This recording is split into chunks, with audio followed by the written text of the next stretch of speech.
தாய் தமிழ் உறவுகளுக்கு வணக்கம். தேமுதிகவிலிருந்து பிரபல தமிழ் நடிகர் விலகல். தேமுதிகவிலிருந்து பிரபல தமிழ் திரைப்பட நடிகர் விலகல் என்ற தலைப்பில் இந்த காணொலியை காண்கிறோம். தேமுதிக அது தற்பொழுது பிரேமலதாவின் கட்டுப்பாட்டுக்குள் சென்றுவிட்டது. பிரேமலதா அதை தன்னுடைய கட்டுப்பாட்டில் வைத்துள்ளார். குரங்கு கையில் கிடைத்த பூமாலை போன்று தேமுதிக மாறியுள்ளது. இந்த சூழ்நிலையில் தேமுதிகவிலிருந்து பல தலைவர்கள் விலகியுள்ளனர். தற்பொழுது பிரபல தமிழ் திரைப்பட நடிகர் விலகியுள்ளார்.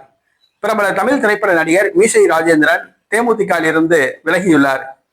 கடந்த 31 ஆண்டுகளாக கேப்டன் நற்பணி மன்றத்தில் செயல்பட்டு வந்ததாகவும் கடந்த 21 ஆண்டு காலமாக தேமுதிகவில் இருந்து வந்ததாகவும் குறிப்பிட்டுள்ளார்.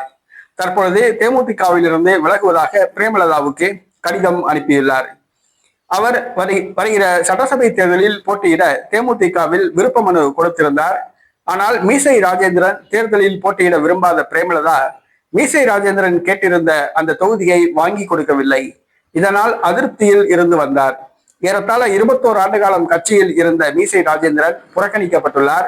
நேற்று வந்தவர்களுக்கெல்லாம் போட்டியிட வாய்ப்பு வழங்கியுள்ளார். மேலும் பிரேமலதா சாதி பார்த்து தெலுங்கர்களுக்கே வாய்ப்பு வழங்கியுள்ளார். இதனால் அதிருப்தி அடைந்த மீசை ராஜேந்திரன் கட்சியிலிருந்து விலகுவதாக அறிவித்துள்ளார். இது பிரேமலதாவுக்கும் எஞ்சியுள்ள தேமுதிக தொண்டர்களுக்கும் அதிர்ச்சியை கொடுத்துள்ளது.